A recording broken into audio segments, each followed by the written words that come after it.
Oh, never mind. Okay, I thought the name was wrong. All right. February 10th, 1995, Elsa Leibler, Leibler, Leslie Fass, New York City, USA, English.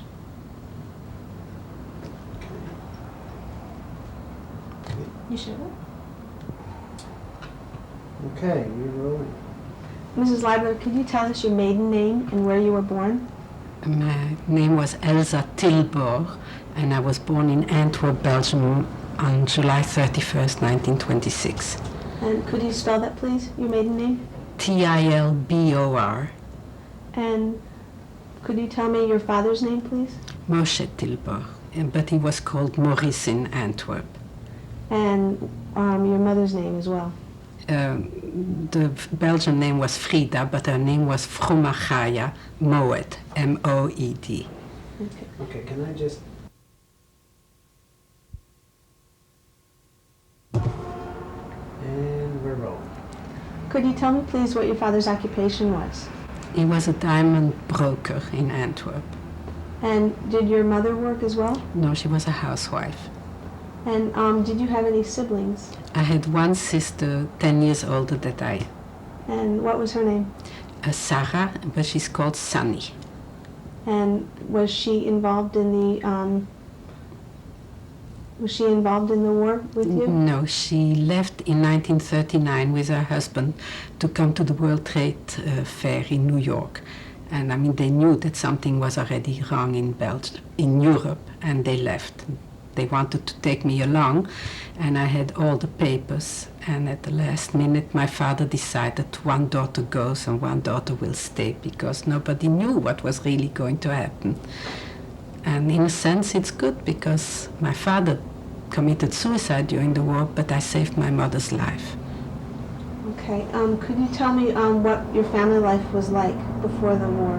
My father was rather a very wealthy man. I didn't know it because we lived always on the same keel. Only after the war did I realize what a rich family I came from. We had a wonderful life in Antwerp. If I remember correctly, there were 60,000 Jews, and we were, most of us, all Orthodox. There was no in-between like we have in the United States, conservative or reform. And I went to a private school, and there were maids. It was a very, very beautiful life, and I had a very wonderful childhood. Could you describe what your family home looked like? It's very funny, because in my children's eyes, the house was very big, and it was a big house.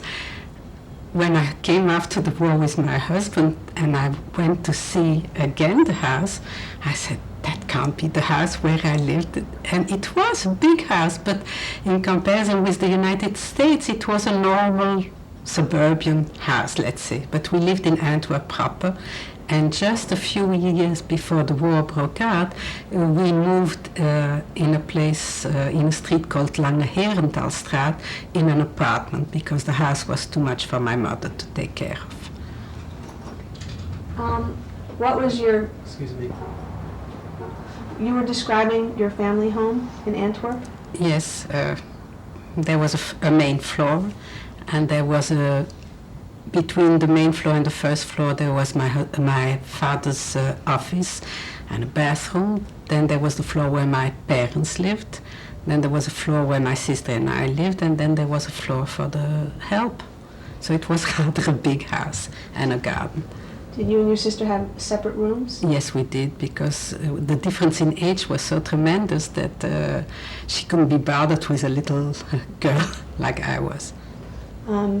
Did she ever take care of you, your sister? What type of relationship did you have? We had a very good relationship.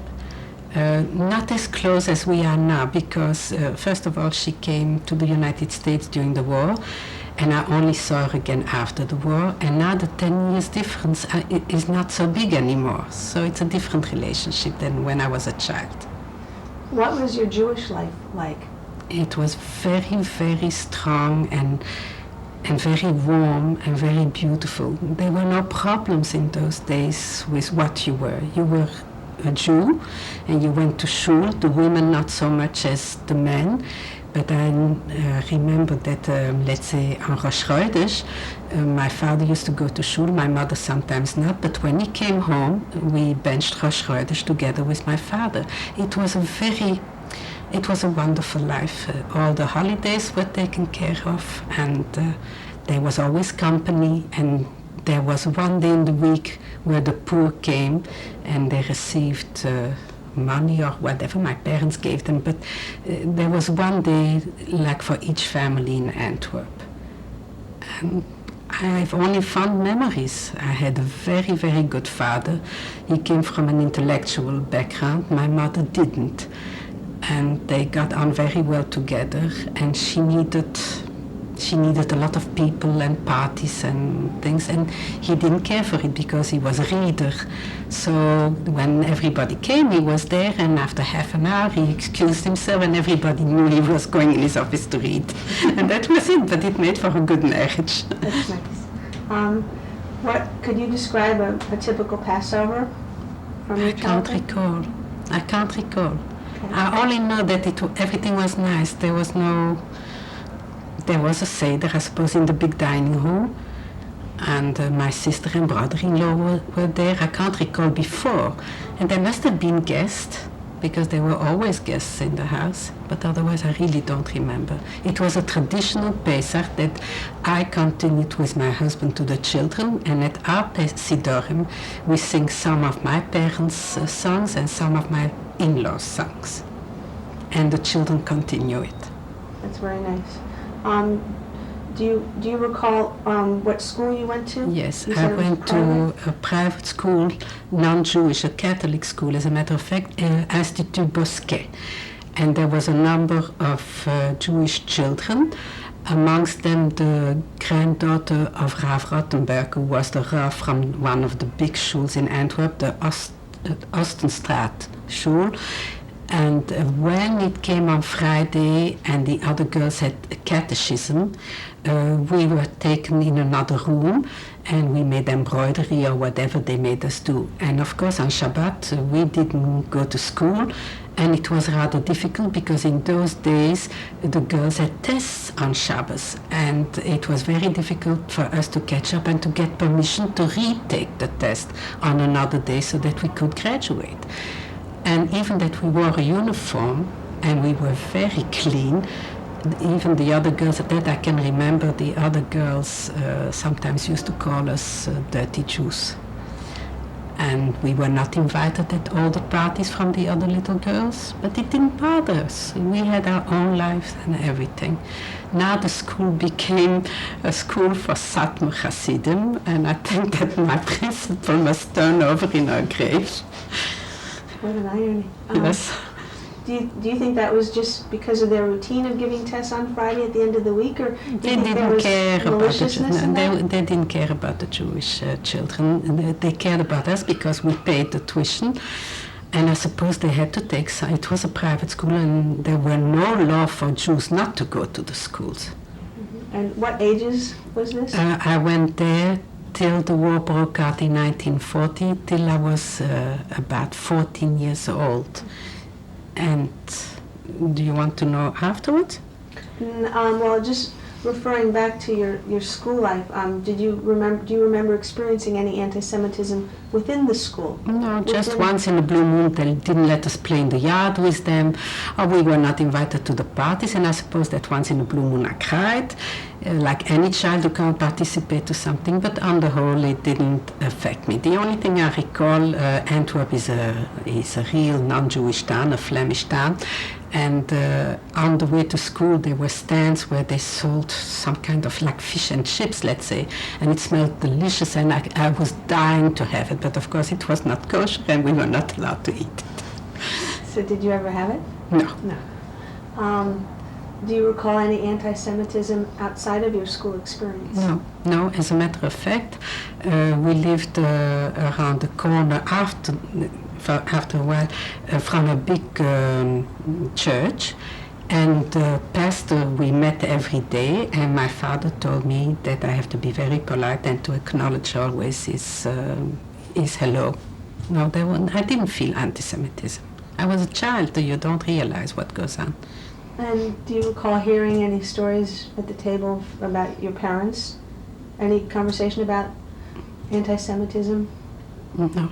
You didn't speak in front of children in those days. First of all, the children were quiet at the table. You talked when you were talked to. Even that my father was a very liberal man and a very enlightened man. But if I would ask a certain question, and if he didn't think it was appropriate for me, he said, "You're too young to know, I'll tell you later." And he didn't tell you later? Well, later was too late. Okay. What was your perception of your parents' awareness of the brewing war? It must have been in 1939. My sister had left already for the United States, and my grandfather, the father of my father, lived in the Warsaw Ghetto. I don't recall when the Warsaw Ghetto exactly, the date that it was formed, but it happened my grandfather was very lucky. His house was incorporated in the ghetto. And apart from my father, he had 10 sons and 1 daughter, and they all came to live, it seems, with him. And he wrote letters to my father. I don't know if you will understand. He wrote in psukim, which means paragraphs from the Torah. And he wrote what was happening in the ghetto. We didn't know of any of those things, and my father said, the Zayder doesn't know anymore what he's talking. He went off his rocker. But of course he was telling the truth. We just couldn't envision that you could live that way, or that other people could do things to you the way the Zayder described it in his psukim. And do you recall what time that was? It must have been before we left, before May 10th, because I remember my father saying, the Zayder weiß nicht, was redt. Do you understand Jewish? You can explain. The grandfather doesn't know what he's talking about. And this was before 1940? It must have been before 1940, because afterwards we didn't get letters anymore. Did the Zayder survive the war? No, my Zayder was in the Warsaw Ghetto till the revolt, and he knew that they were all being taken. He was a very religious Jew. They all were, most of my uncles and aunts. He put on his talit and his tefillin, and there was a shul nearby, and he went to throw himself into the fire for what we call Kiddush Hashem. How do I know it?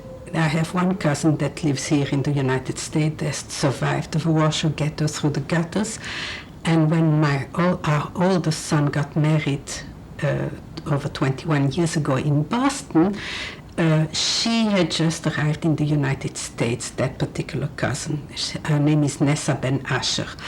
And she came to the wedding, and when she saw our second son, she started to scream. And I went over to her and I said, "Why are you screaming?" And she told us then the story of the grandfather. Otherwise, I would never know how he had died. Is that because your second son looks just like He you? looks just like my late grandfather. That's what she says. I never knew my grandfather. My parents went to Poland, but never took me along because I was too young, and in those days you didn't take children all over the world like now. It was a very difficult trip, and my father maybe was afraid to take me along, or it was too long a trip, I don't know. I was left home. What examples, if any, could you describe of the changes in your vicinity before the war? We all lived normal. There was no restrictions. The Germans were not in yet. So we lived a normal life. The parents went to cafes like European Jews did, or they went to shul, my father. I went out with my friends. There was no restrictions till after the Germans walked in Belgium. What organizations, if any, social or religious, were your parents or yourself affiliated? My parents, I don't know, but I got permission from my father after 1940, when we came back. We went to France on May 10, 1940. We went La Panne and Calais, but then it's another story. We came back to Belgium, and there was nothing to do for Jewish children. So there was one organization called Maccabi Atzahir, and my father allowed me to go there on Sabbath afternoon so that I should see other children, other Jewish children. That didn't last, of course, very long. But that was the only organization, and I was 14 at the time. And was that, what year was that? 19, we came back, May 10th, we came back July, let's say July 1940. And do you recall the activities that you did with the There were companies? only speakers, and they started to prepare us. I suppose that the leaders knew about the Nuremberg laws, and the Nuremberg laws were installed quite soon in Belgium, and they wanted us to prepare us what was going to come. And one day a German came in the afternoon, and he said that whoever of the youngsters would go to the Todd organization, I don't know if you're familiar with it, but I'm sure you must be if you read up. It was an organization where they took Jews to work for them, so to say. But you worked for them, and then you went to concentration camps. And I came back that Sabbath afternoon from the group meeting, and I told my father and mother, I'm going to volunteer to the Todd organization, because if I will go to work and I'm young, they said they wouldn't take older people. And I went, and I bought, there was a store called Bonbonnier Sports Store, and I bought a canteen and a box to put food in, because they told us what to take. The box I still have, I use it as a sewing box now. And I was all ready to go to the Todd organization, not realizing what it is. And Excuse me, what is the spelling of that organization? T-O-D-T. Thank you. And that's when my father had a concilium with the rest of the family, and they decided they will pay smugglers to go over the demarcation line, which was between Free France and occupied France.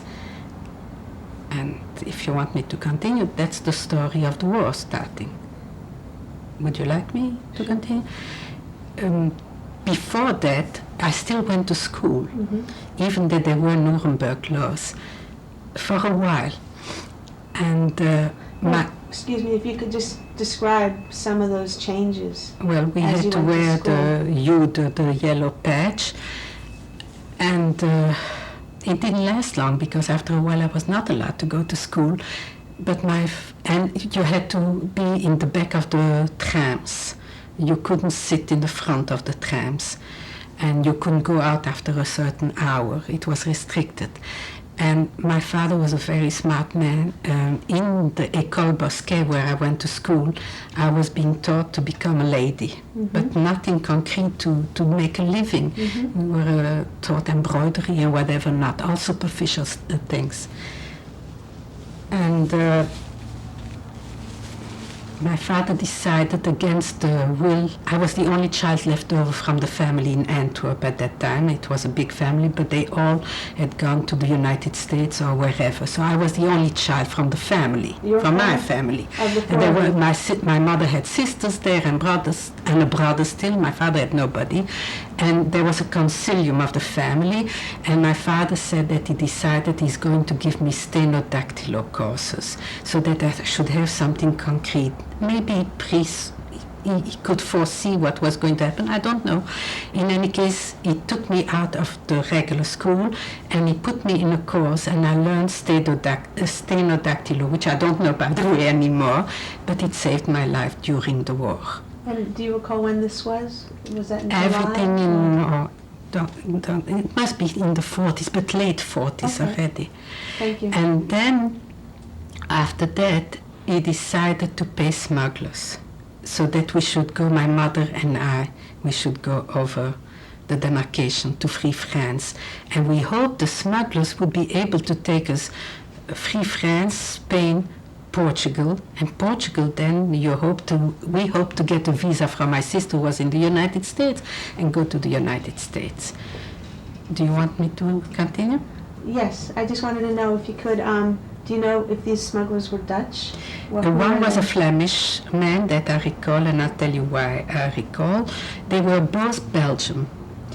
We left Antwerp, I don't remember the date, my mother and myself and my father. And I don't know how the transportation was, I can't recall. And we were someplace, and the smugglers told us to wait at night there, and the next morning they would come and take us. And the next morning, one of them came and said, 3 people to take over all the borders is too much. My father should go back, and they'll come for him later. And my mother cried. I didn't realize what was happening. And my father went back to Antwerp, where he was hit. There were the Nuremberg laws, and our apartment had been overtaken already by the Germans. But I had 2 aunts, one a widow and another aunt who's a husband, who lived in Van Ruysbroekstraat, if I can remember, in an apartment house. And my late father went to a maid that we had for a long time, and he was hidden in her mansard, in her attic. Of your maids? Of our maid. We had that maid for a long time, and she was a very, very good person, Anna. And was that in Antwerp? And that was in Antwerp. Okay. But he must have felt very, very lonely. And my aunts, even with the Magen David, with the Judo patch on them, they still could go and shop and buy food and everything, and he lived like an animal in the attic. So they came to him and they said, Moshe, you are crazy. The maid told me, and somebody else told me afterwards. They said, Moshe, you're crazy, come and live with us. We still live like human beings. And I suppose he must have been very lonely. He was not a youngster. I'm 10 years younger than my sister, so they must have had him when he was 40. He must have been in the 50s already. And against the advice of the maid, who begged him not to leave, he went to my 2 aunts and uncle. And he lived there for a while. And there was a razzia, which means they surrounded the building, took all the Jews that were on the list, closed the houses with seals and whatnot, wooden boards. Then they used to come back to, what do you call it, to take away all the paintings, all the silver and everything. And by then the Jews didn't know what was happening, but they knew that that was done to their homes. So when they came for my 2 aunts and my uncle, my father hid in a closet. And when the Germans left with my 2 aunts and my uncle, he hung himself in the closet, because he always said he wouldn't be taken by the Germans. I can recall one episode before that, when I was still in Antwerp, and my father had a fight in the street with a German soldier who was hitting a Jew. And he came home and he was bloodied, but he was fine. And the next morning he woke up and he was all white. His hair had turned white, I suppose from fright or I don't know what. Well, he hung himself in that closet, and I had one other uncle and aunt that lived in Antwerp. This uncle was the head of the Jewish community in Antwerp. His name was Chaim Shmuel Moed, M-O-E-D. And they heard that the other aunts had been taken in the razzia, and they were Belgian citizens, and they were sure nothing would happen to them because he was the head of the community, and they thought that nothing would happen to them. But they came to see, and they found my father, and they took him down. And my uncle was the head of the Chevre Kadisha, the burial society, and they buried him in a non-Jewish cemetery, because the Jewish cemetery was in Holland and you couldn't bury the Jews anymore there. It was forbidden. In the meantime, there must have been a span for half a year or what, or a year that passed, I can't recall. My mother and I, one smuggler came. Remember I told you the smugglers came, and he came again to us, and he said the other smuggler wasn't going to take us over the demarcation line. He was going to denounce us to the Germans, but he will take us to a place. He has a farm next to Bourges, Bourges is a big cathedral city next to Châteauroux, and he did take us there. And my mother was hidden by a Flemish family that lived in Bourges, and she was hidden there till the end of the war, till 1946. She paid the non-Jew, and I tell you how she paid him. And I went on the farm. Maybe I'm a little bit erratic, but I'm going back and forth. And I went on the farm. If I could just excuse myself, could you just tell me, if you could, around when that razzia was, when your aunts and uncle were taken away in Antwerp and your father hung himself? That must be Around Approximately. Approximately 1940, end of 1941 maybe. You know, I can't recall exactly. That's fine. I was in, my mother stayed hidden. We had money. I'll show you later. I have something left over from the war. There was a man in Antwerp called Wieczner, a diamond dealer. And during the war, for the Jews of Antwerp, most of the Jews in Antwerp were diamond dealers and had a lot of diamonds. He hollowed out keys. European keys are very big keys. He hollowed out, what you call that, the stem of the key, and in there were diamonds, and we had a number of them, and he hollowed for my father 3 brushes, of which one I have. One disappeared during the war after I sold the diamonds, and one, if I'm not mistaken, the FBI has, and I'll tell you how they got it later in the story. And whenever my mother or I had to pay our non-Jewish people where we were hidden, I gave them a key that they sold. Now, I didn't know the value of the diamonds because I was a child, and we must have been rooked, but it didn't matter. It saved our life. The brushes we never had on ourselves when we went with the smugglers. The brushes my father left by an old chauffeur from the family in a box. He had given that non-Jew our dining room and a box, and in the box he put the 3 brushes. I have the one brush here, I will show it to you later, and the brushes were full of diamonds, and he put in tablecloth and stockings, and God knows what he put in the brush. He didn't tell the chauffeur that there were diamonds. He said, hold it for me till I come back, never knowing that, of course, he wouldn't come back.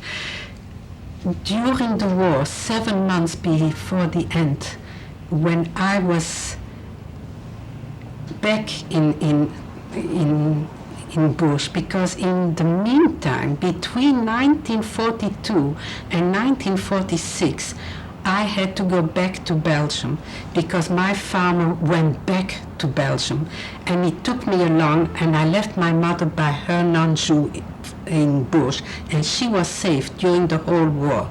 So she was in Bourges. She was in Bush. I went back with my farmer to Brussels, and he promised he would hide me in Brussels with his family. He had a wife and 2 girls, and his wife was very sick, and he took her back to Belgium for medical things. And we arrived in Brussels, remember, it must have been 1942, if I recall correctly, and he said at the station, wait here and I'll pick you up. And he never picked me up. I suppose his in-law said he was crazy to hide the Jewish girl, and if he was taken, they would all be taken and either shot or sent to concentration camp. So I was a girl at the time of 15 and a half. I didn't know Brussels. Even that Brussels was next to Antwerp, I never traveled because parents, we went on vacation, but you didn't go visiting like now. We take our children all over and we want to show them the world. In those days you didn't. So I went to Brussels, and you had to go in a house before the curfew. Nobody could be on the street after curfew, Jews and non-Jews alike. I don't remember if the curfew was, let's say, 7 at night or 8 at night. I recalled that a woman worked in a fish store in Antwerp. The fish store name was Bijnens. It was very well known in Antwerp, and most of the Jews bought their fish there. And there was one woman who worked there as a cashier, and she quit as a cashier, and she started to work as a demoiselle de compagnie, a companion to an old lady in Brussels.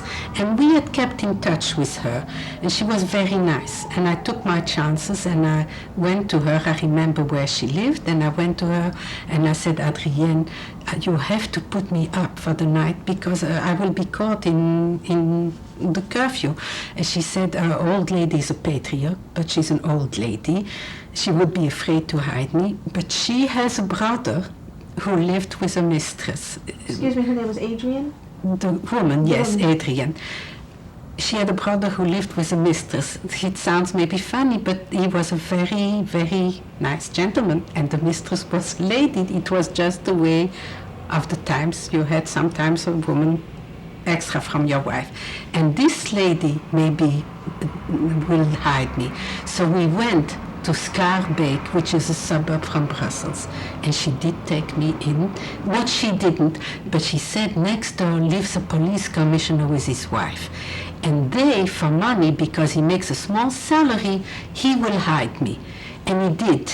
He hid me for a long time. I paid him from the keys, because before leaving Bush, we divided the keys between my mother and I. And while I was by that inspector of police, there were flyers that bombarded Germany that were shut down over Germany, and there was an underground that saved some of the flyers, that brought them through an underground railway, like we had, I suppose, in the abolitionist times here in the United States. It was also an underground railway, if I remember. Holland, Belgium, France, Spain, Portugal, the route to go back to England or wherever. And while I was hidden by the police inspector and his wife, two flyers came in on their way to England, back they hoped. And I couldn't go along because the Underground Railroad was only for flyers that were shut down. But I gave them the address of my sister and brother-in-law.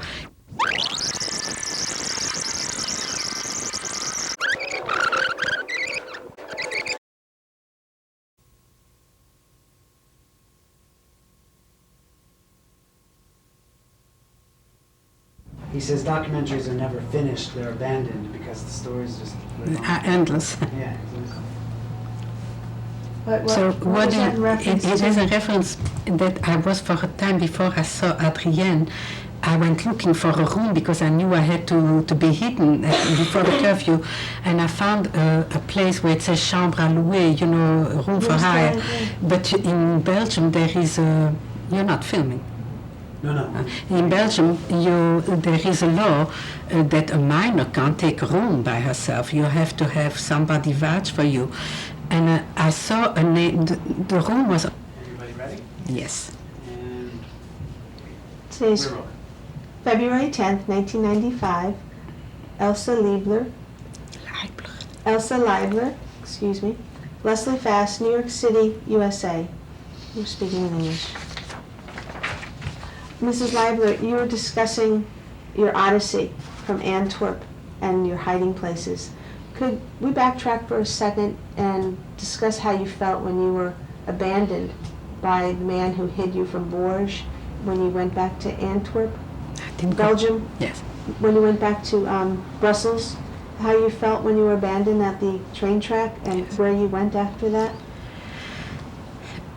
Don't forget that I was a teenager, and in those days, a teenager was a teenager. I didn't know anything as far as sex or things like that were concerned. We weren't taught. The parents didn't talk about it. And it was frightening to be dropped in Brussels at the Gare de Midi, the train station. And I went looking around. I knew that the curfew was, let's say, 7 o'clock. I can't recall what time it was. And I went looking around for a place to sleep. And I walked around, the only thing that I recall, it was around the big Boursa from Brussels. Don't ask me where it is, but it's in Brussels. And I found downtown area? I beg your pardon? The downtown area? It must be central, Mm-hmm. because I was abandoned at the Gare de Midi, so it must be around the Gare de Midi someplace. And there was, in a window, there was a card saying room to let.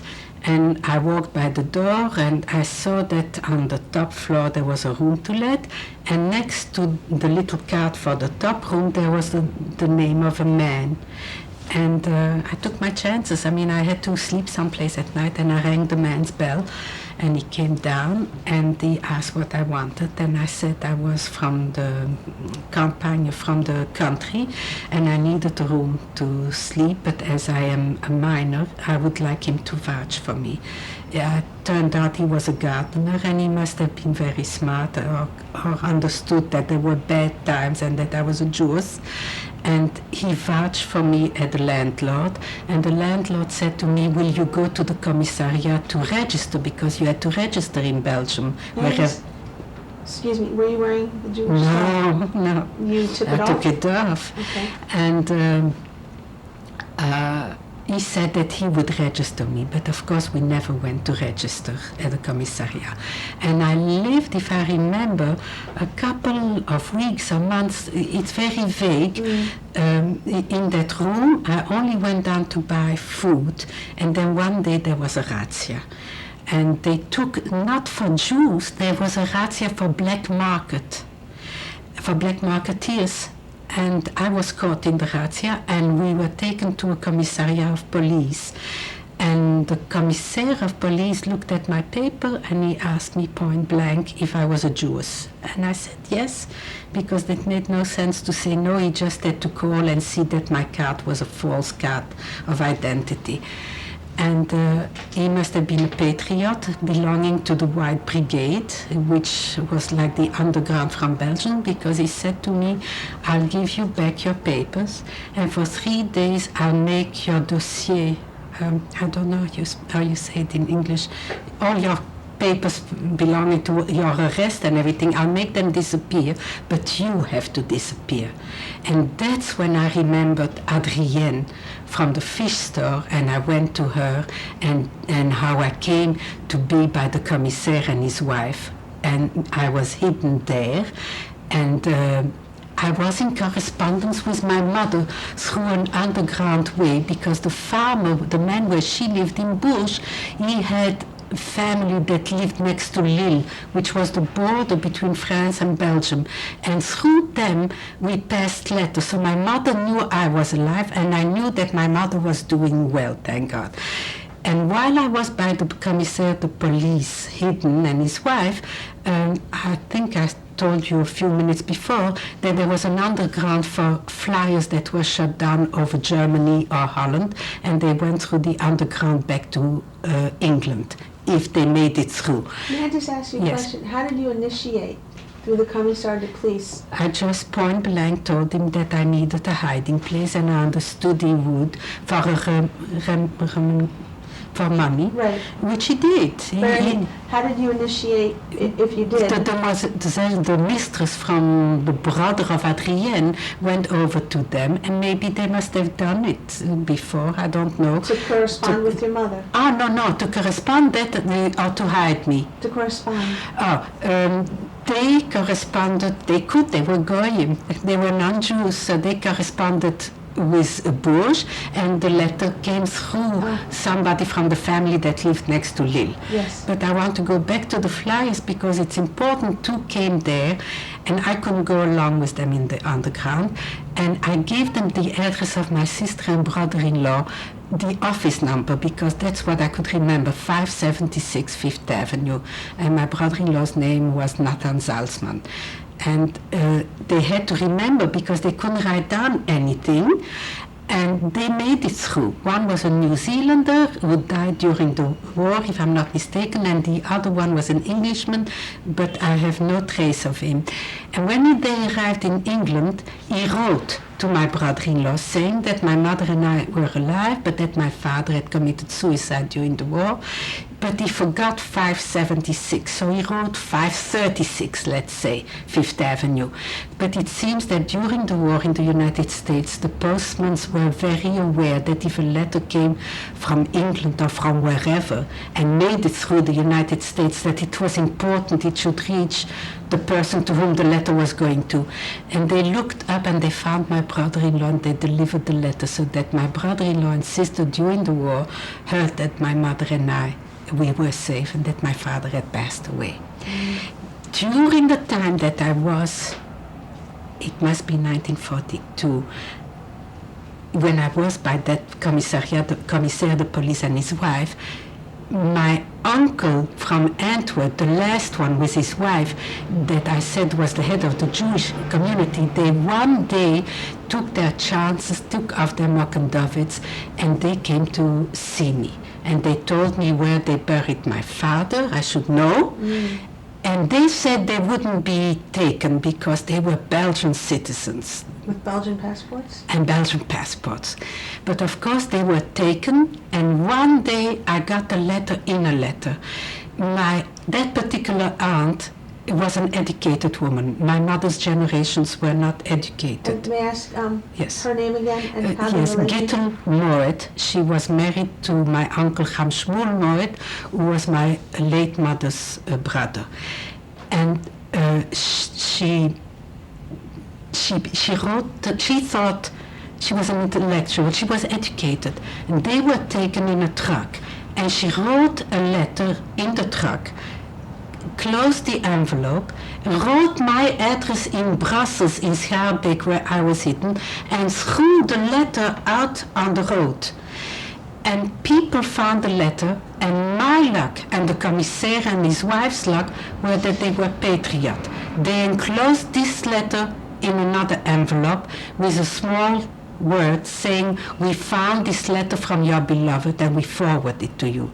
Now imagine if not good non-Jews would have found the letter, I would be taken, my commissaire de police and his wife would be taken. They would have found out that the mistress had recommended the place.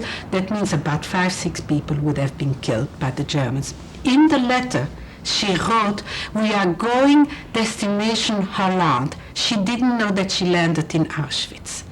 And we found after the war that she and her husband died in Auschwitz with the rest of a lot of my family. But I mean, she was a smart woman, and even in those days we didn't realize what was happening. We heard tales, but it was beyond comprehension to understand that human being could do certain things to other. It was beyond our imagination. We couldn't grasp it.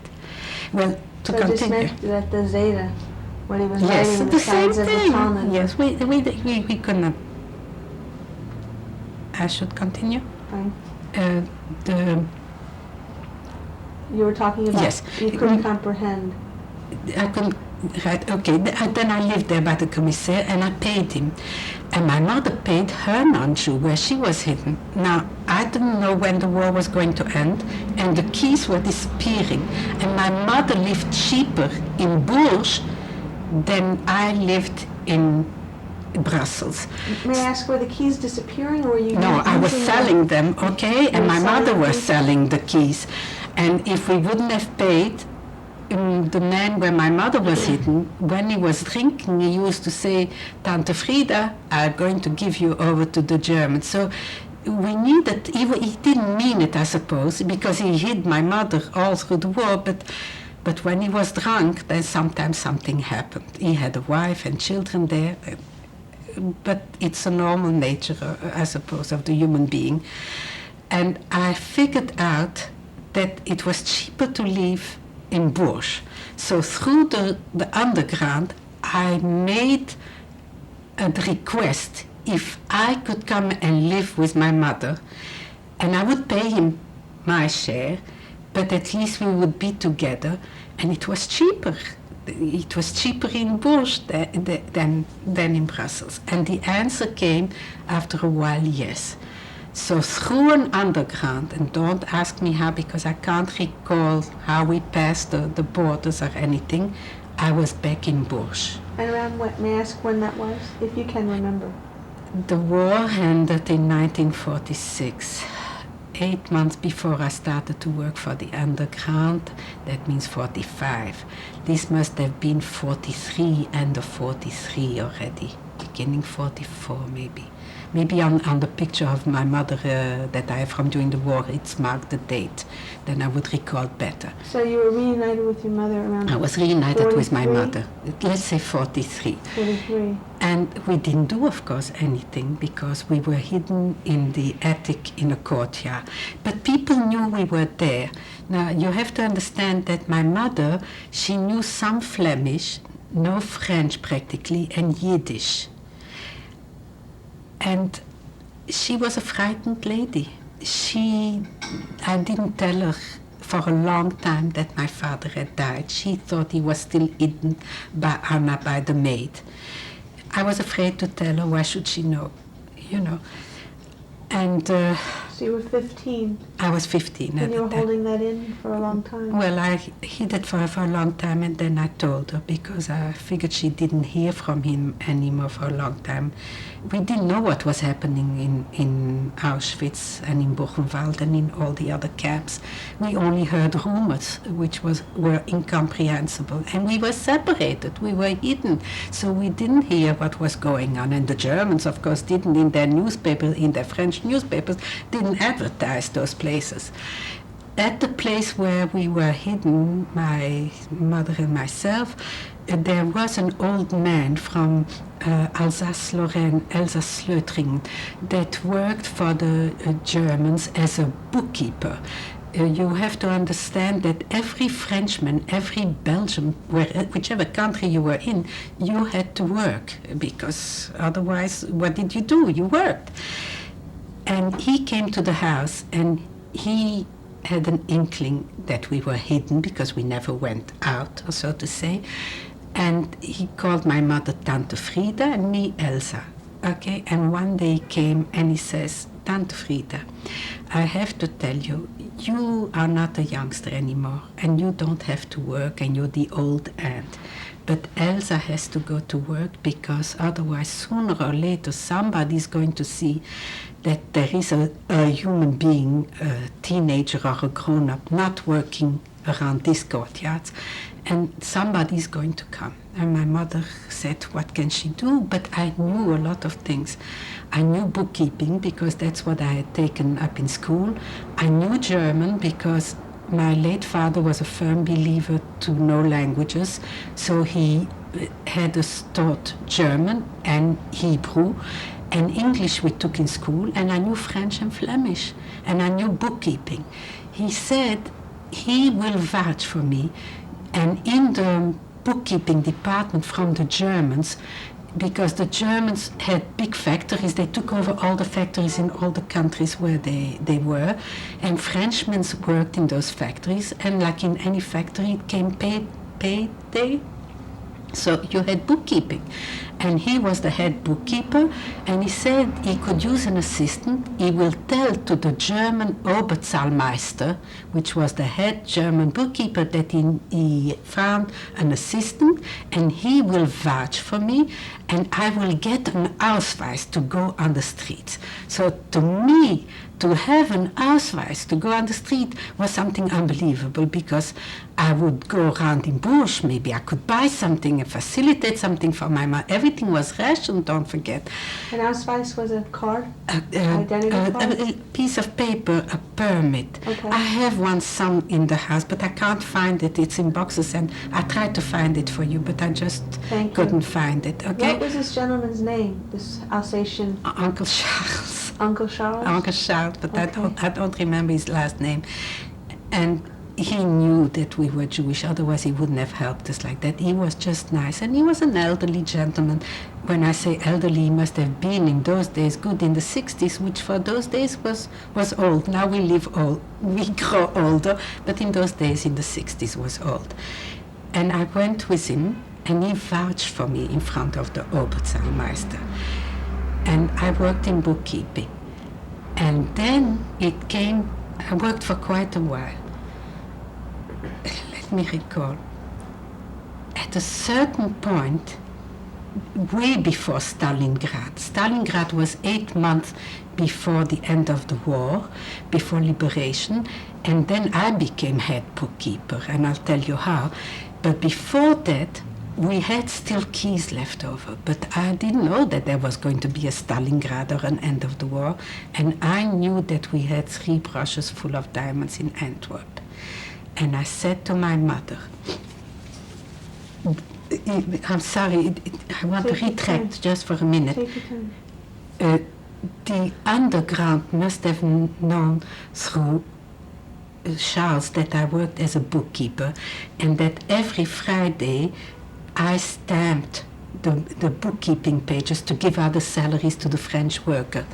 And one day somebody from the underground came and said, if I can get the key from the vault where the stamp with the eagle was on, because every stamp had the German eagle on, and if I could stamp blank pages through the bookkeeping pages and bring them out, they can use them like for, let's say they didn't know about the two flyers that were in Brussels and went through the underground, but they had people that had to circulate for the underground in France, maybe Free France or Occupied France or God knows where, and they asked me to put the stamp, because without the stamp it wasn't official. So you're trying to free some of the underground men? To give, no, not to free, to give to the underground blank Ausweises, and they would use it to how they saw fit.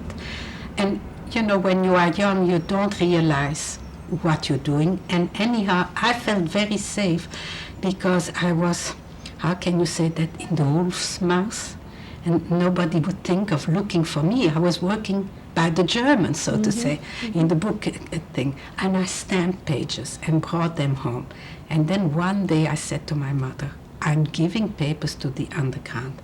I'm going to make an Ausweis for me to go to Brussels, and from Brussels I go to Antwerp, and I'll go to the chauffeur, and I'm going to take the 3 brushes, because without the diamonds we will be, he will denounce us one day if we won't continue to pay him, if he gets sick, if he gets drunk. My mother cried. She was petrified. I mean, it's a long trip from Bourges to go to Antwerp, and I was not supposed to go in Antwerp especially. I promised her in my childish, juvenile mind that for 3 days I'll be gone, but I'll be back in 3 days. And how was I going to go? I made arrangements through the smugglers again from Lille to go back to Belgium. And I went on a train. They did ask my Ausweis, but I had a perfectly valid Ausweis. So I arrived in Lille. Then I don't remember how I walked through to go over the border. And I came to Brussels. And from Brussels, I went at night to Belgium. I was a real fool, because in Belgium, I still had schoolmates who could have recognized me. And what the name of the place where you started out from? Bourges, You were next from- to Châteauroux, which Okay. is a long way. From Bourges on the way I'm to sure it must Brussels? have taken me about a day and a half to go through. The trains were slow, didn't go always on time. I surmise, I can't recall. And to go over the border, you had to go on foot, and then you had to arrive in Brussels, and from Brussels you had to go to Antwerp. But I did go to Antwerp, and I knocked on the door, and he said who it is, and I said, Juffrouw Elsa. And he opened the door and said, what are you doing here? I said, you know, there is a war, as you know, and everything is rationed, and my daddy gave you a box, and in the box there are corsets and stockings, and my mother needs it. And I did take the corsets, and I did take the stockings, and whatever I could find in the box, but I took the 3 brushes along. And after 3 days or 3.5 days, I was back in Bourges. I retracted my step and went back. You have to understand that all in life, you have to have a little piece of muscle, like they say in the Jewish world, a little piece of luck. Other people must have done the same thing as I did and get caught for stupidity sometimes. For me, I was just plain lucky. I went through everything, and I wasn't caught. Well, you also had guts. No, everybody has guts when you are young, and you don't realize the danger that you put yourself in. So I did it. You had to do it, you did it. I heard stories from concentration camp that are unbelievable. So this was easy. I came back. We never opened the brushes. You don't give yourself credit. Go on. We never opened the brushes. I'll tell you how the brushes came here to the United States and everything. We sold still keys, and we still had keys. Then came Stalingrad. And the German Oberzahlmeister and all the German, except maybe just the supervisor, went to Stalingrad because the Germans needed everybody, able-bodied man, to be in Stalingrad. And the factory continued, then I continued to stamp. I became head bookkeeper because Charles went back to Alsace-Lorraine, to Elsass-Leuthringen. And then the war ended, so to say, and came liberation time. And I took my mother and we went to Paris. with the brushes, and I think we still had a key or two. I can't recall. But we had money. We went in Paris, and the American troops came in. I even saw Charles de Gaulle walking down the Champs-Élysées. And the Americans threw chocolate. My mother stayed in a hotel, I can't recall. We were on our way to go back to Belgium because we wanted to see who was left, what was going on. Before we left Bourges, we didn't leave Bourges straight at the liberation. We saw people coming back from concentration camp on the trains. You mean before you went to before Paris? I went back to Paris, the first trains came. I don't remember when it was. And you smelled the trains coming because they had not cleaned the concentration camp inmates. They were mostly Frenchmen. I don't recall Jews. They were the Frenchmen that had been deported. They were mostly from Buchenwald, Dachau, Mauthausen. And you don't think they were French Jews? maybe, but the ones that came back to Bourges were non-Jews. And the train smelled. It was an appalling smell. And I saw wives and mothers and children that came to pick up their husband, their father. They didn't want to go next to them because they didn't recognize them. Some of them were swollen from eating too much after the liberation of the camp. And they got swollen. But they were the lucky ones. Some of them died because it was too much food after being starved for such a long time. Would you like to take a drink?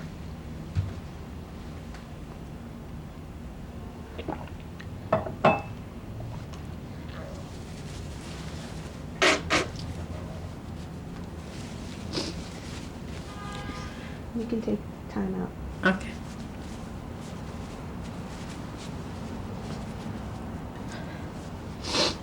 Okay, fine. You were saying before you left Bourges for Paris for the liberation, Yes. and you were head bookkeeper, and your mother stayed in the. Well, actually, where did you go next? We went to Paris on our way to Belgium. And in Paris, I told you I saw the American troops coming in, and they threw chocolate. And I grabbed one, and I was so hungry, and it was chocolate we hadn't seen during the whole war. And I ate a whole piece of chocolate up, not realizing that it was concentrated chocolate, that the troops had to eat one little cube for a meal.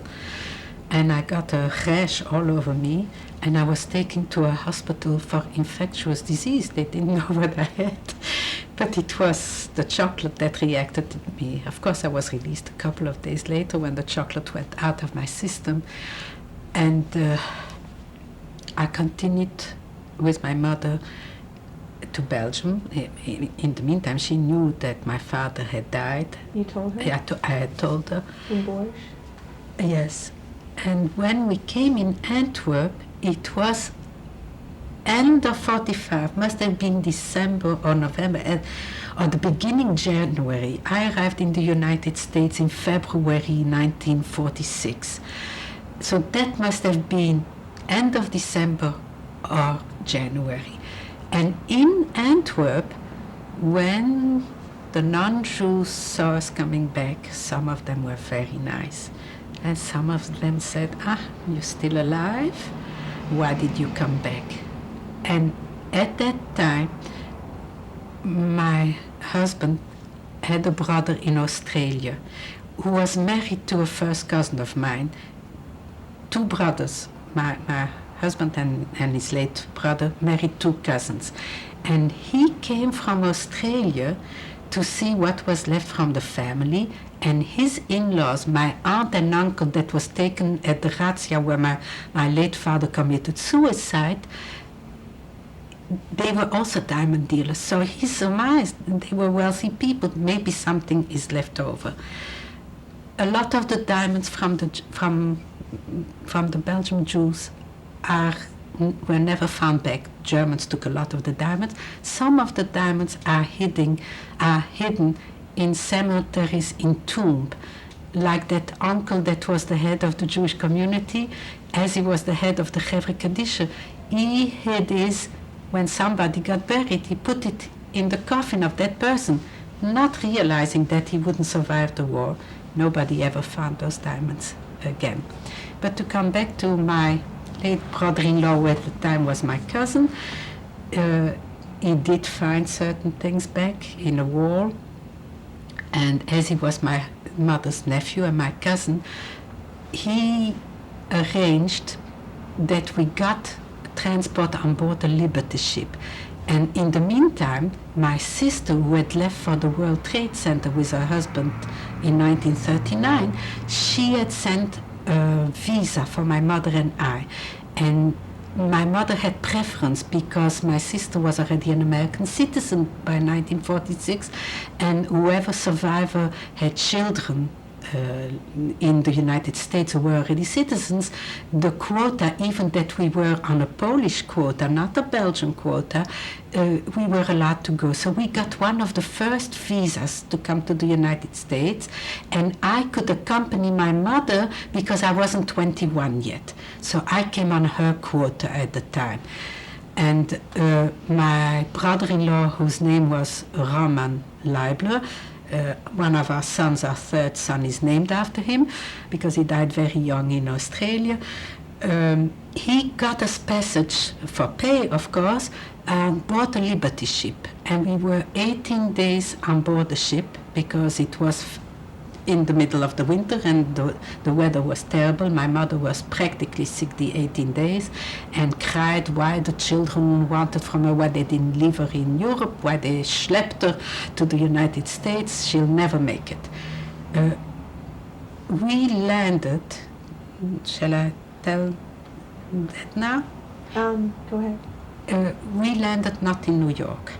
We landed in Savannah, Georgia, because in February 1946 there was a dock strike in New York, and the Liberty ship landed in Savannah, Georgia. And there was a big snowstorm, it seems, on 46. And my late brother-in-law, What was his name? Roman? Nathan Salzman. No, Roman was on the boat with us on the Liberty ship because his parents, my late in-laws, were already in the United States, and he came to see them after the war. From Belgium he came here. So he was on board the Liberty ship too. So it was your mother, Roman, and you? We three were on board the Liberty ship. And this was 1940? 1946 February. And we landed in Savannah, Georgia, and on board the ship a telegram came. There were no faxes in those days. And my brother-in-law, Nathan Salzman, to whom, if you recall, the letter was addressed while I was hidden in Brussels, he was...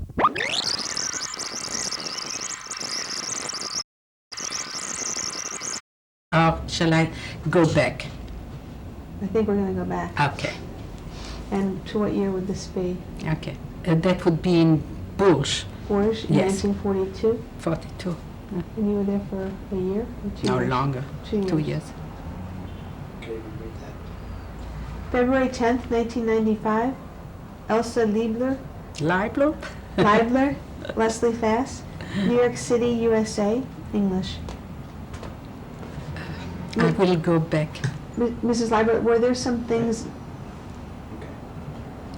that you wanted to talk about at greater depth while you were in hiding, Yes. and perhaps even before you were hiding? There was something that you called me on the telephone before this interview, and you asked me if all during the war, if I felt Jewish or if I disclaimed my Jewishness. I always felt a Jew, but at a certain time during the war in Bourges, you have to understand that I was a very naive teenager, and I was childish. I I went through terrible times. I can't tell you the hungers and all the other stupid things that happened. They were not really stupid, but they were terrible things that happened. And I felt I had to go and daven, to pray to God.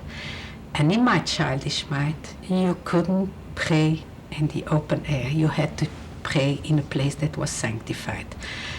And Bourges is the most beautiful cathedral, it seems, one of the nicest cathedrals from the whole world. It is a huge cathedral. And one morning, when I had an Ausweis for myself, I went to the cathedral in Bourges. And I went in a corner and I prayed to God. But I told him that I will never marry a Jewish man because I don't want my children to be Jewish and go through what I am going through and what I was going through, not realizing that if ever there would be another Hitler, you had to be third or fourth generation removed and you still were a Jew. Luckily, God didn't listen to my prayer. I met my husband that I knew as a child, and we brought up 4 wonderful religious children, and we have 26 religious grandchildren, so we have no problem on that side. Another story that happened during the war when I think I failed to ask you the names of your 4 children. I'll give you the English names and the Hebrew names? Whatever they're okay. known by. Well, now they're known. Larry is known as Moshe. He lives in Israel with a wife and 12 children. He's a graduate from Yale, the Sorbonne, MIT, Gateshead, near Yeshiva. He's a psychologist by profession, and he's a psychologist now. Our second son, Yossi, Jerry, is a rabbi. He has a seminary in Jerusalem. He's married to Michal, a South African girl. They have 5 sons. So he's a rabbi. My third son's name is Roman Samuel Leibler. He's named after my late brother-in-law from Australia. He's called Romy. He changed his name legally to Romy because everybody made fun in school, Roman, you know. And he's married to his wife, Shulamit Popsy. They have 4 children and expecting any day twins. And then he also lives in Israel, and he's a computer, what do you call that? Programmer, but he invented something in computers. And I wish him success, and I hope he'll be successful. I think he is already. And we have the youngest child, a daughter, that came late in life to us. And is married to a wonderful young man, Benny Last, and she lives in London and has 5 children. That's and they all are Orthodox, some more, but they are all Orthodox and all veering more towards the right. Okay, and you wanted to relay other episodes during your Odyssey? There's one episode that I have to tell you. During my stay in that room in Brussels, before the razzia for the black market people, Queen Elizabeth from Belgium and Cardinal van Rooij, for 3 weeks, they got permission from the Germans to release the girls that were born in Belgium and that were in the concentration camp of Malines, which is not far from Brussels. And I met one of the girls, and she said, "Why are you hiding? Come with me." And I said, "No, I'm safe where I am." And she was taken again. After the 3 weeks that they got a respite, the Germans, whoever they could catch again, some maybe escaped, but most of them were caught again. You have to understand that when the girls were taken, they went first, there was another camp before Malines, then they went to Malines, and from there they were sent to Germany. And I had 2 friends that were taken to that camp. I won't tell you names, because one of them is still alive, and at a certain time, the Germans came in the camp of Malines. How do you spell Malines?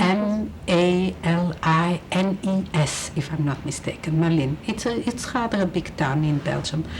And they came and they said to the girls that whoever wanted to work, provide for the officers, they can stay in Malin and the others will go to work in Germany. In Auschwitz, of course, nobody knew, or if we heard, we didn't realize what it is. Now, to provide for the officers, you have to understand they were being put in a house of prostitution, and I don't know how you say that they had to supply the officers whatever they want to. Well, one sister, not realizing what it meant, she said she wants to stay in Malin. I told you once before, we were not brought up in those days like our children were to see. There was no television, first of all, and we weren't told what it was to, let's say, get married, what it entailed to. So we were really naive. And by a miracle of miracle, she never got sick because they were examined every week to see if they got gonorrhea or God knows what disease. And by a miracle, she never was sick. So she survived the war. The other sister died either in Auschwitz or God knows where she died. She survived the war, and she met somebody who is her husband. She told him, and he married her, and they have children, and they are Orthodox, and she has grandchildren already like I do. And sometimes people say, how could people do certain things like that? I said, you were never put in a position, and you can't judge it now. Which sister is better off, the one that died or the one that went through a hell of her own and survived? But she has grandchildren that will continue, the Jewish people. So. And this is a friend of yours? She used to be a school friend of mine. Could I just ask if she survived the war? Yeah, I won't tell you where she lives. Okay.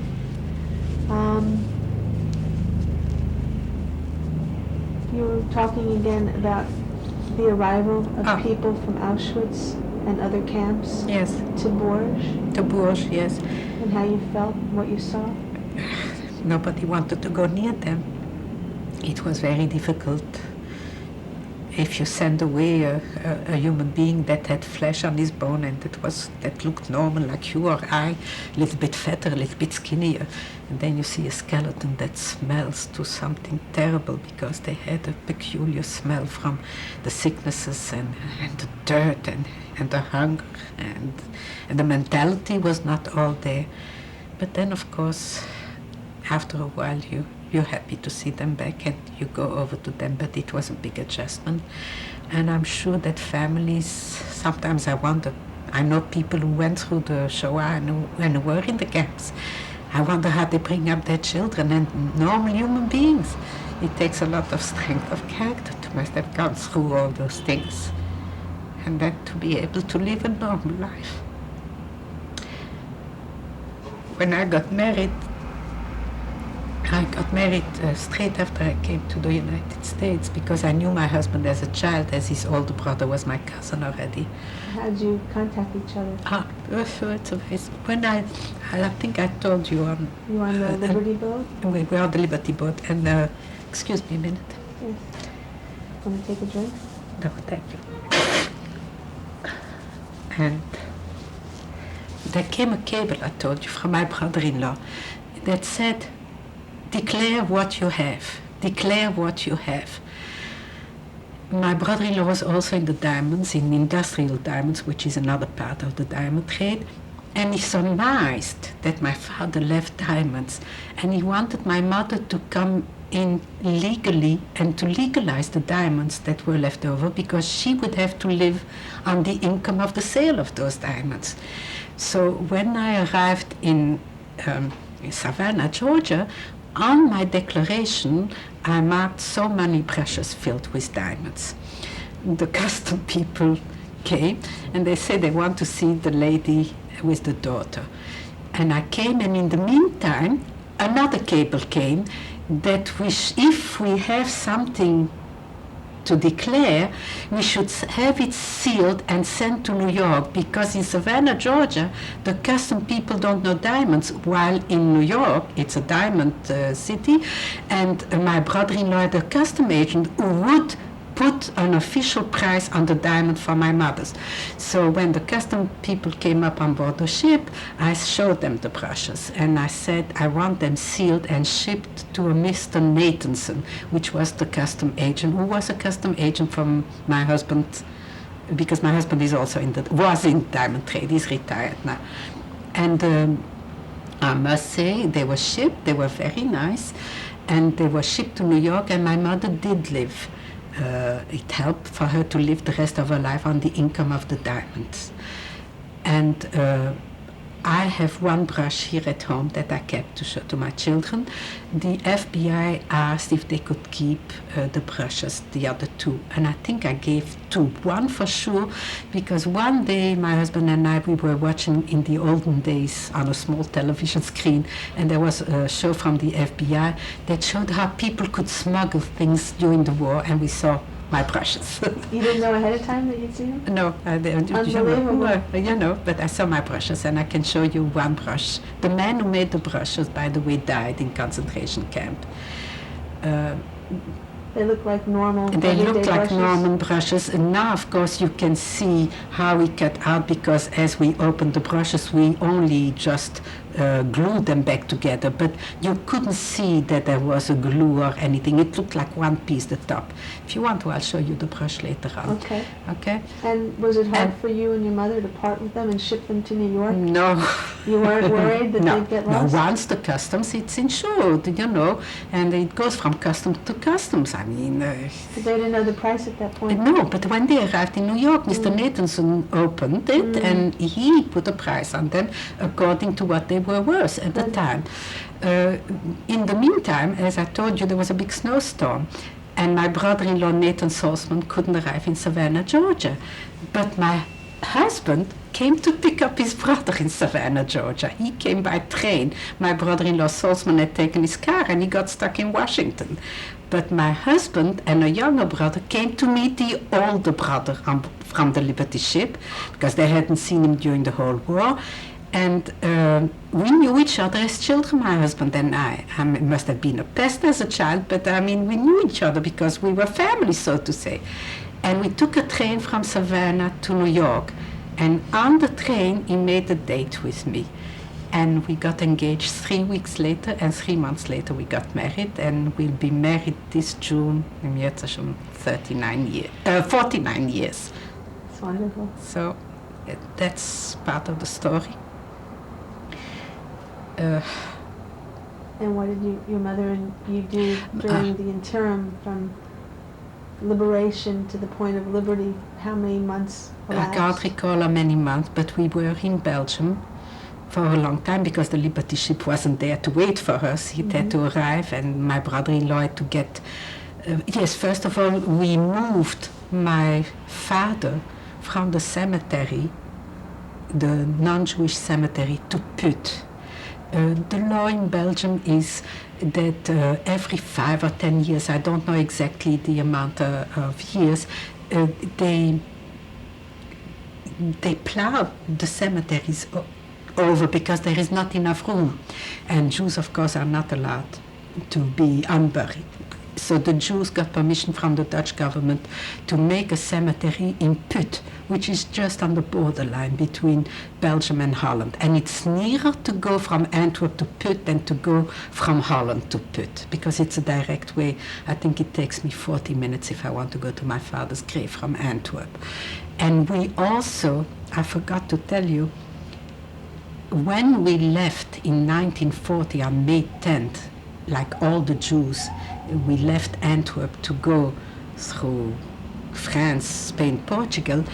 My mother had one uncle and one sister and brother-in-law, not the head of the Jewish community, but the one who are the parents of my brother. The parents-in-law of my brother-in-law in Australia. Is it too complicated? It's a little bit complicated, but it makes no difference. And there was another aunt. And this aunt was married. Her name was Cecile Mandeltraub. And her husband's name was Itzik Mandeltraub. And he had cancer on May 10th. And on a litter the sisters didn't want to be separated, so that means my father, my mother and I, my Aunt Cecile and her husband on a litter, and my Aunt Jetta Ackerman and her husband Aaron, we left together in an ambulance because we had a litter, and we left and we went through the border and we landed in Calais. And in Calais, the ambulance left us. You know, they dropped us, and there was the bombardment of Calais. We saw the boats, that the armada that came to pick up the English soldiers and all that, and we begged to be taken, but at that day, they didn't take civilians, only soldiers, so we were left. And my uncle died on the floor, on the open air. The Germans, I don't remember how long we were there, the Germans in the meantime overtook Calais. A lot of the Jews, like another aunt and uncle that arrived safely here in the United States with their children, they didn't wait with the sisters. They continued and went through Spain, Portugal, and they landed on a famous boat that somebody made just now, a reportage. I don't remember the name of the boat, from Cuba. They arrived here and they were allowed to get off, and they lived here. But my uncle died, the Germans overtook us, and they said, "You are so stupid, why don't you go back to Belgium?" And like fools, we buried my uncle in Calais someplace, and we went back. That's when we went back to Belgium, before the Nuremberg laws, and we still are at our apartments. We each lived in our apartments still. Then after the war, when I unburied my father and I put him in put, another uncle and I, we took Itzig Mandeltraub from where he was buried next to Calais, and he also is now amongst the Jewish cemetery. My family from my father, most of them died in the Warsaw Ghetto, except one uncle. The which ghetto? The Warsaw Ghetto. Will you spell that? Just for the Warsaw. Warsaw. Oh, Warsaw, okay. yeah. Okay. The Warsaw Ghetto. Okay. That's the grandfather that I told you threw himself into the flames in the synagogue. The rest of the family perished, but one uncle, Uncle Rouven, and his son Henry, they were in Auschwitz, and they survived the war. And Henry, I never see him. He lives someplace here in the neighborhood. He's a genius. But it seems that while he was in Auschwitz, they dug a grave, and they few times they put him in the grave, and they said they will shoot him. And it clicked. He was a child. The revolver clicked, but they didn't shoot him. He survived. He's a genius, like I say, but like all geniuses, and I suppose by what he went through the war, Terrible effect. he's not all there. We lost contact. I see him sometimes on the street, but then he disappears again. He lives in France, I don't know. Uncle Rouven came here in the United States, I don't know which year, much later than 1946, because I was married already when he came here, and he had met a friend that he knew before, who also had gone through concentration camp, and she had one daughter alive, and they got married, and he was a doctor. Like I told you before, my late father came from an intellectual family. People that lived in Warsaw were the intellectual of Jewry most of the time, Lithuania and all that. My mother came from Lomge, and it was much more primitive. They were not educated, and the girls certainly not. If there was an education, it was for the boys. The girls got no education. Which city was it? Lomge, Lomge? in Lithuania. Could you spell that, if you can? Lomsha, I think. And there was once a reunion from Lomge Jews here in Brooklyn. I went just to see what kind of Jews, but I didn't know, of course, anybody. They recalled the name from my grandparents, but I mean, there is no contact whatsoever. Do you know how many people, basically, that your family lost? I mean, did you ever? In the hundreds. Hundreds. Because they were a big family. But I want to finish Uncle Rouven. He came here, he was a doctor. And he was a doctor he passed his doctor's degree here again because he didn't apply what he was a doctor in Poland, and he lived on the Lower East Side.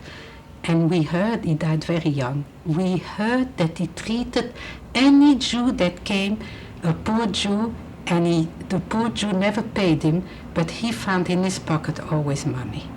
He never forgot what he went through, and he was so thankful that he arrived here and that he survived and that he got married and he had good years with his second wife. You asked me a question before? I was asking you how many people survived the war from your family approximately, and you say you lost hundreds. Yes, between my husband's family and my family. Were your parents each of their sides? Let's say my father he was one of 11, and he survived, and he didn't survive. Uncle Ruben survived, that makes 10 dead, and one was here on a farm someplace. 8 died. They each were married, they each had family.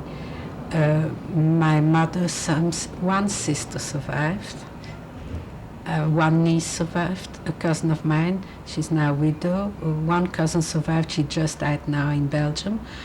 My husband lost from my father-in-law, who came from a family of 23. My father-in-law came from a family of 23, no children.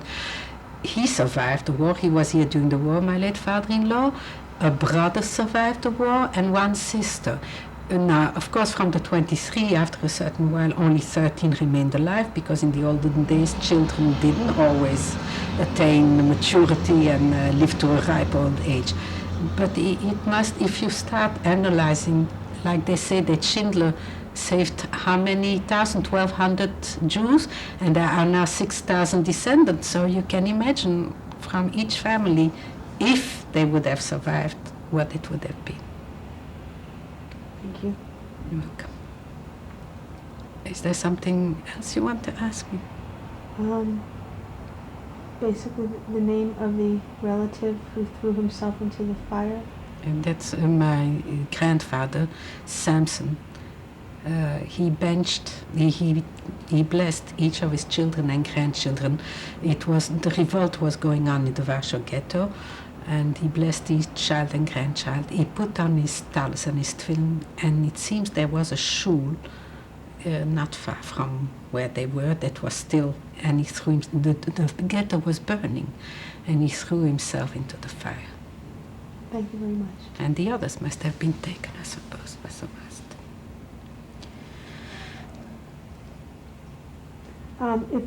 If you were going to give a message to your 26 grandchildren and their future children, what would it be from your experience? We had already in the 2 war? bar mitzvahs in our family. The first grandchildren were granddaughters. So I speak at every simcha, and I hope to speak for a long time. At the 2 bar mitzvahs, my main point is, in our 26, we have all kinds of hues, and I don't mean just hair coloring. There is a knitted kippah, if you know the significance of it, and there are black kippahs. They all wear kippot. To me, they're all Jews, and first and foremost, I tell my children, you have to be a mensch. You have not to look down on any Jew whatsoever. Be a little bit more to the left, a little bit more to the right. We went through such horrible things, and luckily the children didn't go through it, and I hope they'll never have to go through it. It's not easy to live in Israel, where most of our grandchildren live, but first and foremost you have to be a nice human being, and not to forget that we have a link with the rest of the human beings. And that a lot of people were very good during the war. They were not all bad. Like that Uncle Charles, the Dolmetscher, he was more German than French. He never denounced us. The people that saved us, they were also human beings. Without them, I wouldn't be alive to tell the story. So I can't tell my grandchildren what they should become in life or what they should marry in life, but they should always remember that sometimes history repeats themselves, and they shouldn't forget, they should never forget what all the Jews went through in their lives. And every Jew went through, even American Jewry who never knew anything. There must be a second cousin, or God knows what, if not near, who died in the Holocaust. 6 million people is a lot of people to die. We can't fathom what it looks like as far as corpses are concerned. And there were more than 6 million. But we still didn't learn. We look at television nowadays and we see what's going on all over the world. And we Jews, we don't do anything either. So we're just human. Do you have an optimistic viewpoint on the future for Jews and humankind? Yes, in general? my husband believes firmly that every Jewish child should live in Israel.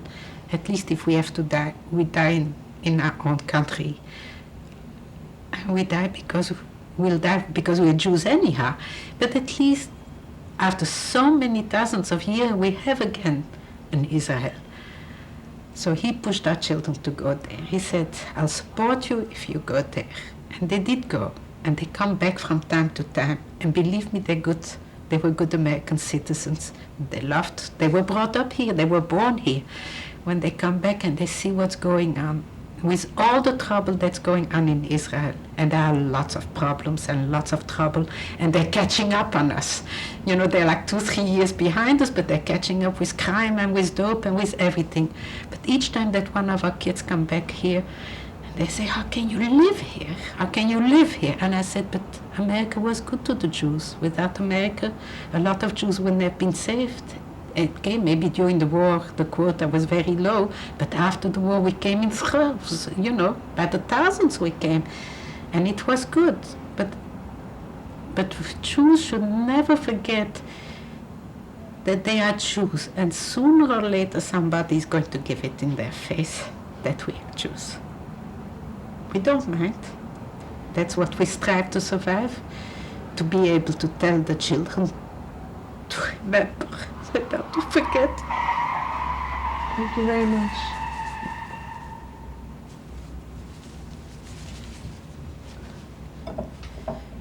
Okay.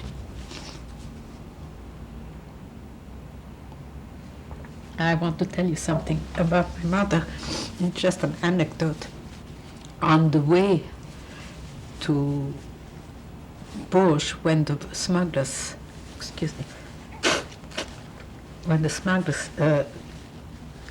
left us, we were in Paris for a while till he could make accommodations for us in Bourges. We were very hungry. Food was very rare and very scarce, but on black market you could buy. And the place where we were hidden, which by the way I saw from that place, you know that the Jews were herded, the Parisian Jews were herded in the Velodrome d'Hiver. And they were also put on the roof of, I don't recall the name of an editor's big a bookstore. I don't remember the name. And I could see them from my window. We didn't know what it was, but they were the Jews being assembled. And one day we were very hungry. The people where we were hidden and that we were at that moment, they were also hungry. Everybody was always hungry. And I gave him money. He said to me, he can get a pig roast. A roast from a pig. Okay. And my mother had lost a lot of weight and was very weak. I said to him, I give you the money, if you can get it, buy it. And he came back, he said, it looks like veal, she won't know. So we cooked it, and I mean, we ate it, she ate it, she was, I mean, I was in seventh heaven. I figured she will gain back all her pounds with that one meal. After the meal, the man said, Tante Frida, do you know what you ate? And she said, no. He said, you ate pig, wasn't it good? She went straight to the bathroom because it was against whatever she believed in. And I said to him, why did you tell her? She's going to lose the pounds that she gained. She will lose it again.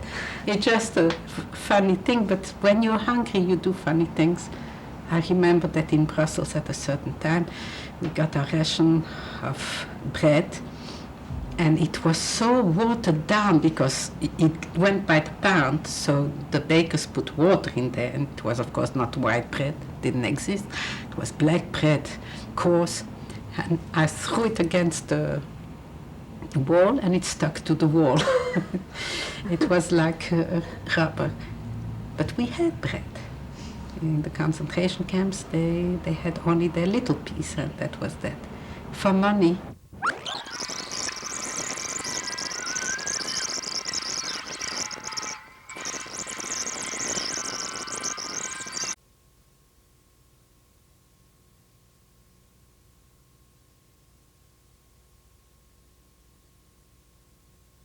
Yes, That's fine. I will tell you where I learned to cook, let's put it this way. No, but some people aren't able to share those things that are true to the experience, things that do make them upset, things that are sensitive, that do make them cry. And that is not that they're looking to make people upset, but they're looking for people to tell the truth of their experience. And I think you did share that, and very well, and I thank you for it. You're welcome. One second. Are you going to describe that photo? Because I think now we're ready for the photos. Okay, but we're just going to do the slate at the front. Okay.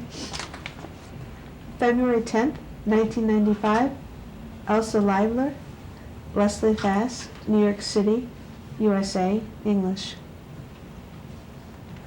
And We're here in New York City with Mrs. Elsa Leibler and her husband, Mr. Ned Leibler. Ned Leibler, and we would like you to share with us anything that you have from the war, and what would you like to say? I just want to show you, and I told you the story about the brushes, and this is the brush. If you look closely, there are little nails, and it's all hollowed out, and they were full of diamonds, like that. There were 3 brushes like this. I don't know what they were worth, but they must have been worth a lot of money. And it's on those diamonds that your family survived during the war? Not on the brushes, but on the keys that I told you. But a key I don't have anymore. They were all sold. But it's a real good brush, and every child would like to have it after we pass away. So they'll have to make a lottery of who is going to get it as a souvenir. But it's a good brush. Do you know what the FBI did with the other 2 brushes? I really don't know. Is It's not the FBI, What then? the customs. Yeah, but we saw it once on the FBI show. Well, the FBI was showing on a panel how it's easily possible to smuggle diamonds into the United States. That was in the days when you had to pay duty. Thank you. And you want to share some pictures with us of your Yes, family? please. Is there anything you want to say that your wife's experienced? Yes. From my wife's experience, which I've heard since we were married over 46 years, 49 we're going to be. 40, I meant we were married in 46, that's 48 years, 49 almost. At first when we got married, Just tell them they should come back. At first when we got married, she used to have terrible nightmare dreams, horrible screaming in the night. And this has been lasting for many, many years, which I understood. I could understand after the stories that she used to tell me, which you probably have recorded. Occasionally still up to date. She occasionally, it can happen once in 2-3 months, she still has these dreams, screaming in the night. The horrible screams are not really natural. But I give her a push, she says, "Yeah, all right, it's okay." This is what I wanted to point out in the continuation of whatever you recorded, what Elsa mentioned to you. The side Yeah. effects? That there's something that remains in the back of the mind. I don't know myself what it is. I don't think anybody can explain those things, Even in recent years? even in recent years. No. In recent months? In recent months, yeah, very occasionally. But it happens maybe once or twice, once in a month or 2 or 3. I've heard about this from other survivors who've experienced similar things as you, the similar dreams and nightmares. But what we are mainly concerned today is with the future of the Jewish people for the future generations. which I believe we have done our share. Like I explained, he's a firm believer that all the children should be in Israel. All the generations, forever. And as you were saying, you have how many grandchildren? 26, kleine Haare, and there are twins on the way any day. So it's a wonderful family. That's wonderful. You want to share the photos with us? Yes, please.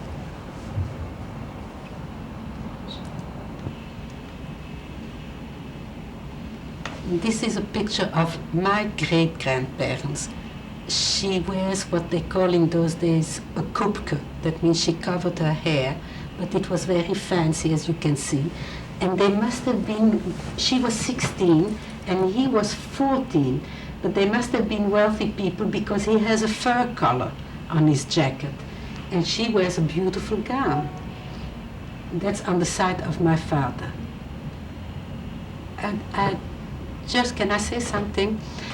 I would like to thank Mr. Steven Spielberg, even that I will never meet him, I suppose, maybe perchance, who knows, to give future generations a chance to look in archives and to see spot by Jews that went through all kinds of experiences, and that they will see, and that he shows the future generation not to forget and to know more or less what happened, so that nobody will ever be able to say that it never happened, because it did happen. And I just want to thank him for giving the money and his time and his intelligence to make such things possible. I think I have other pictures. The beginning 1900, before World War I, looks like. Yes, 1915. this is Chaim Shmuel Moed.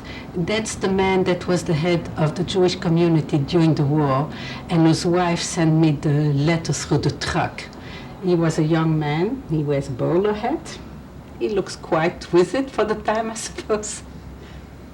And he died in Auschwitz because they found his name on the list in Auschwitz. Okay.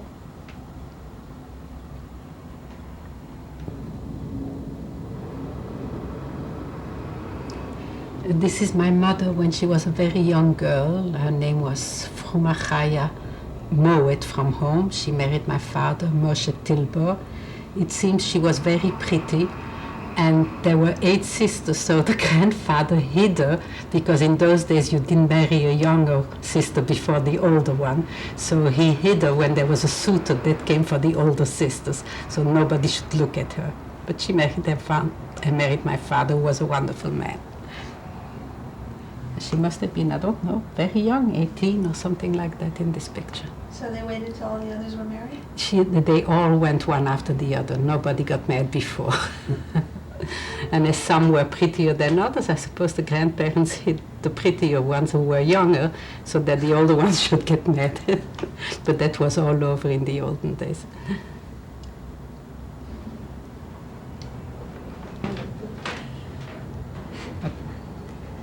This is a picture of myself when I was 13 years old.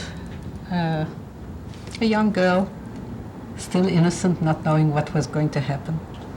Very happy. What year? And I had red hair, my husband says, which is true. I had auburn hair, and a lot of our grandchildren, they're all red. Red hair, egg yolk, whatever the hue in the red, we have them. And what In year? what was this year and how old In were you? 1933, in December, if I remember what's written in the back of the picture, I was 13 years old.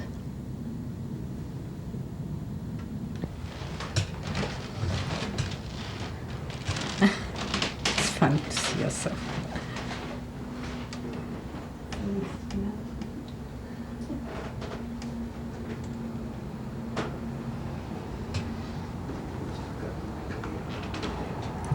I remember the dress.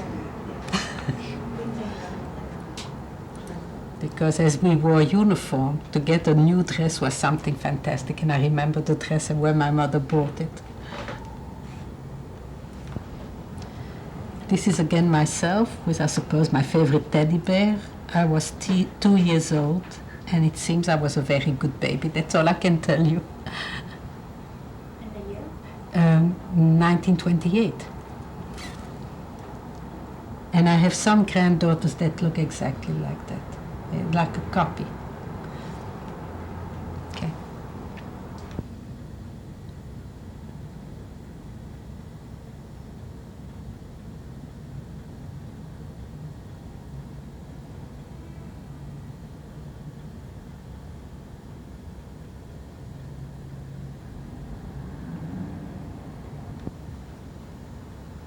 Okay.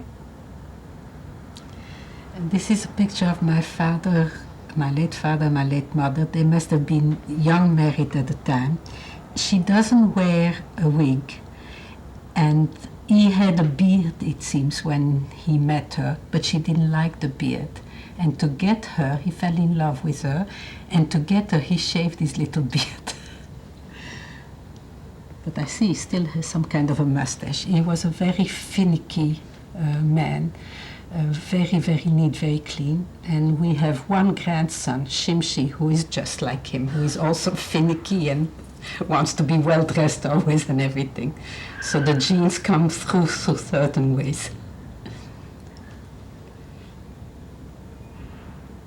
Think of anything appropriate? Sure, for sure. during This one I the want to photo? show. Can you do this one and this one, because this is 41, that says 43. And then that's the photo. And instead of this, You want to show that one? Yes, but I don't have the whole room down there. That So was you can years say ago. that. Yes, You I can can say, say. Sure. Don't-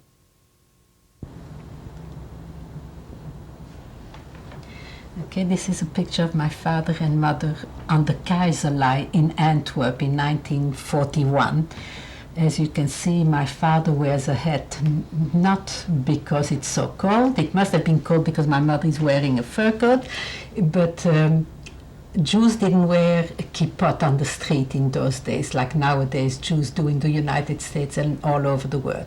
But to be covered, they wore a hat, which everybody in Belgium wore. So it was not an anomaly. Anomaly? fine. Right, okay. And the Keizerlei was one of the main streets. We didn't wear the star yet, or maybe they took it off just for a walk. And it must be a picture that one of those cameramans on the street snaps, you know, because he doesn't look at the picture. So somebody must have snapped it, and then maybe they went to pick it up, or I don't know. But he doesn't wear the yellow star. So either they took it off and took a chance, or it was before the Nuremberg laws came in order.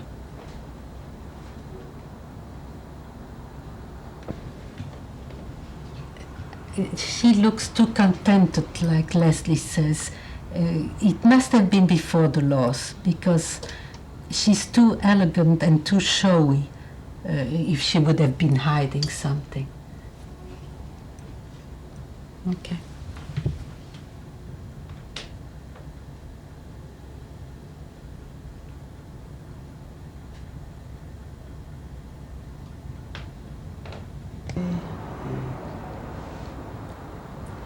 This is a picture of my mother in 1943 during the war in Bourges. As you see, it looks like a courtyard, and it was a courtyard. And of course, she's not as elegant as on the last picture that you took, where she had a fur coat and a fur hat. Here she wears a pinafore and apron, but she was quite contented because she was safe there. And I suppose she didn't realize what really was going on around in the world around her, because she never left that courtyard or the little room where she was hidden.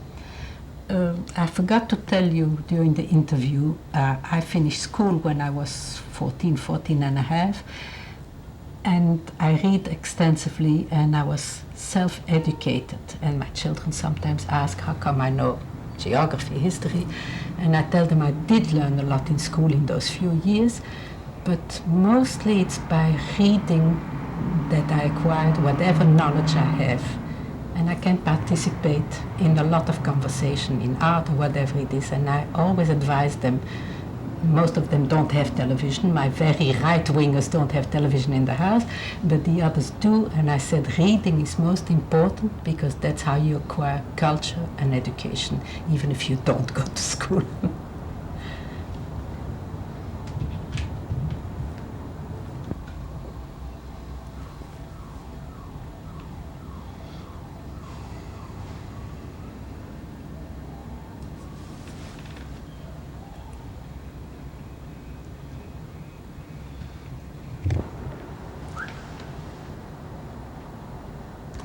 This is my mother and I on board the Liberty ship on our way to the United States after the war. As you can see, we were very happy. We were the only 2 women on board. The rest were some escapees from Russian, a rabbi, a soldier. I don't recall, but we were the only 2 women, and the officers on board were very, very nice. They gave the captain's cabin and his first in command underneath him, they gave us their cabins so that we slept in private rooms and had the cabins for ourselves. And the others were sleeping with the Marines or whatever it was at the time. The weather was quite rough. My mother here looks very happy, but she was sick most of the 18 days that we crossed the Atlantic. But it was good times. It was after the war. And where did you say you boarded the ship? Well, let me just, We boarded in Antwerp, Belgium, which was a port, and we landed in Savannah, Georgia, because New York, there was a dock strike, and the Liberty ship couldn't dock there. The passage through the Atlantic took 18 days because there was very rough weather, and I suppose the Liberty ship could only make so many knots an hour, I don't know, but it took 18 days for us to get over. And the year? The year was 1946 in February, because that's when we landed in Savannah, Georgia, February 1946. So it must have been the end of January that we boarded, in the middle of the winter. But as you can see, the weather must have been very mild. I'm not wearing a coat.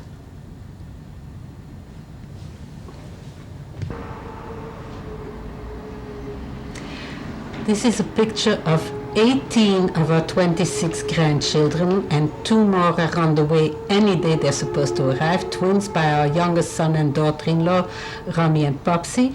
The parents are also in the picture.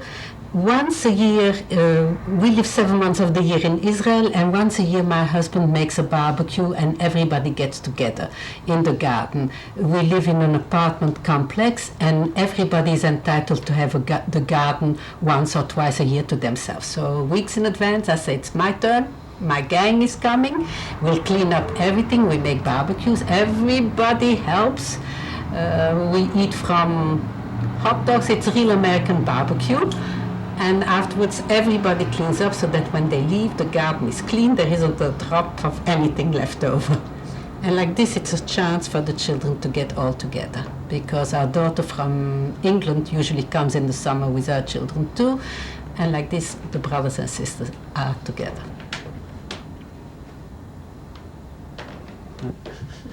No, but one